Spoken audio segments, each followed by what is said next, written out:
Sanibonani, welcome back kwenye i-video. Ngiyabonga kakhulu ukuthi ungene. Thank you very much. Ngicela ukusubscribe, ulike i-video, share i-video. So guys, asikhulumeni ngodaba ke luka Katiso Katie Molefe no Vusumuzi Kate Matlala. Siyazi labo bobabili basolwa ke ngenkunzi malanga yamacala amaningi nje you guys. So khunyakelana ngamaphoyisa ayiwo ayiphenya ke udaba ohlanganisa uMatlala noMolefe kuthiwa bathi yona babesatshiswa ke you guys wona lawo maphoyisa ke. So ke lokho kushiwo ke witness A, ubizwa kuthiwa ngu-witness A lapha when it comes to iMadlanga Commission. Witness o testify lapha ka commission igama lakhe ligodliwe for safety and everything. Uyena ke witness A okhuluma lezo ndaba ke you guys esihlanganisa oMatlala no Shibiri no Molefe ophume ngebail kumanje yake hiya abantu abaningi bekhala bethi we ngathi no Kate Matlala uzophuma ngebail ngithi sinyile. I'm like ke senza ama video ngoVusumuzi Kate Matlala sisenjeni ngiyambona uMolefe you guys but hayi ngeke bafethu kuningi indaba eziphomayo. So kuthiwa ke anonisela ngemali ke lawo maphoyisa angabavusi benyamazane ekuboshweni kwasoma business asolwa ke ngokuba ingxenye yeqembu lemigulukudu umnumzane uVusumuzi Kate Matlala nomnumzane uKatiso Katie Molefe. So iphoyisa leli laliphenya ke icala eladonsela uMatlala noMolefe amanzi ngomsele liveze ukuthi kwaba nemizamo yokubagwazela ukuze ke baye kuphenyo. If ufuna ukwazwa ngesingisi ama video ngo-upload comes to Philile Papras Entertainment ngapha ngisuke ngilanda udaba ngesizulu, okay? So ke kuthiwa ke iphoyisa leli laliphenya icala ke iphoyisa laliphenya icala eladonsela uMatlala noMolefe amanzi ngomsele liveze ukuthi kwaba nemizamo yokubagwazela ukuze bayeke uphenyo. So likusho lokhu ngesikhathi ke lithula ubufakazi kuphi kwi-commission ephenya ke izinsolo ezenziwa uCommissioner wamaphoyisa aKwaZulu Natal ubaba General Nhlanhla Mkhwanazi.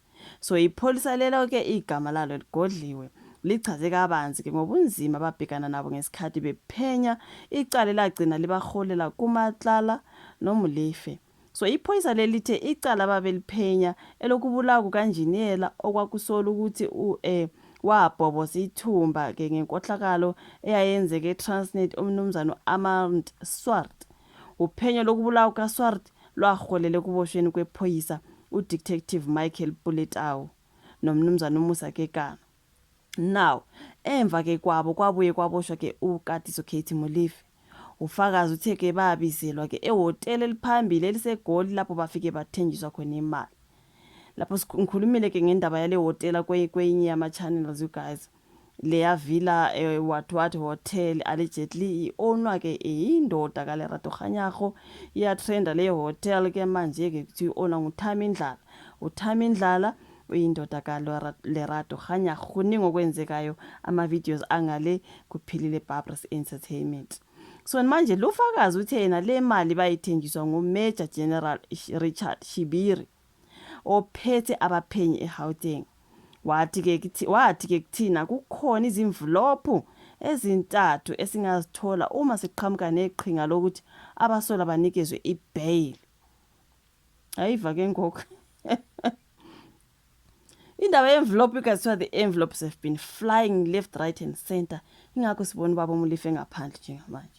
Noma ke engazange alimise ngesihloko kodwa ke sabona ukuthi ukhuluma ngemali uma ethi kunezimvlophu esizozithola.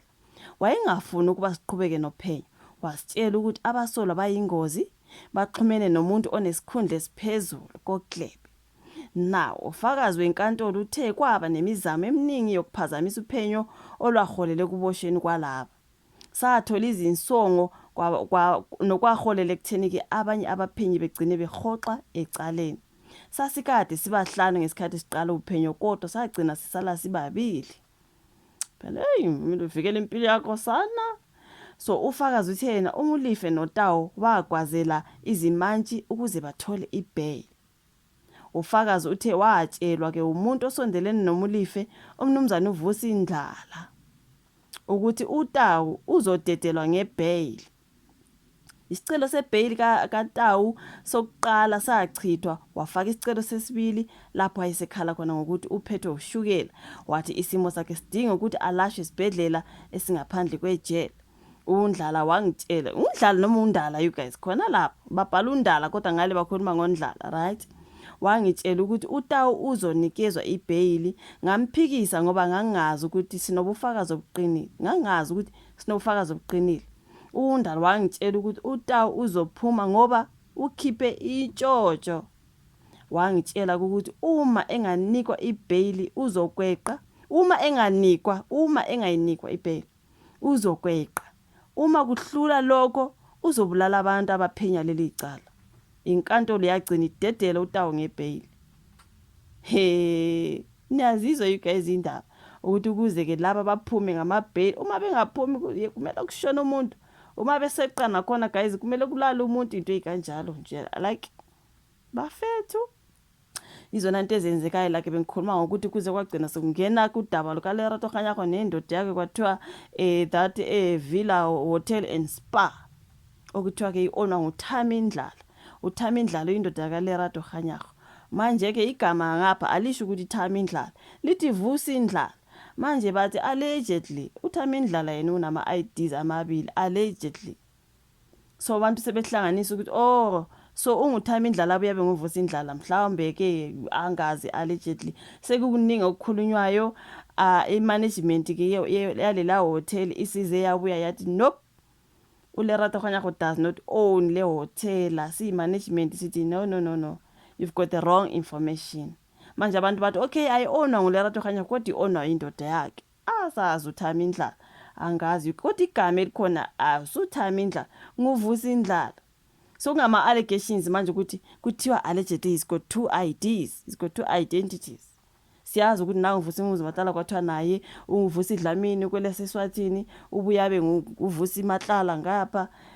manje uNdlala naye asazi ukuthi abantu ababili laba noma umuntu oyedwa njengoba nje izindaba ziphuma ukuthi undoda unama ID amabili so which one is Vusi Ndlala and which one is Thami Ndlala sekukuningi sifuna noDadu Lerato Kganyago sebusy ka comment section zama naye ukuthi alungise lapho ukuthi hey Nkosi yami thina sihlangene nendaba zeMadlanga Commission kuningi so leli iphoyisa leli elilaphana ke Madlanga Commission elingu witness A ukhipha ke izindaba ukuthi kwa bribewa kanjani abantu when it comes ukufaka ukaAmand Swart ukuthi kuphume ke abasolwa ababeboshiwe baphume ngebail kwaba khona izinvelope ezathi ukufly zathi there's just a whole lot that is coming namangazi allegedly udaba bendifunda kayisoleze bengifuna ukuthi ndifunde ngesizulu khona phela la ku channel yami ngifunde ngesizulu khona ke abaningi bezo understand kodwa ke mangenza udaba ngesingisi please visit my channel Philile Papras Entertainment.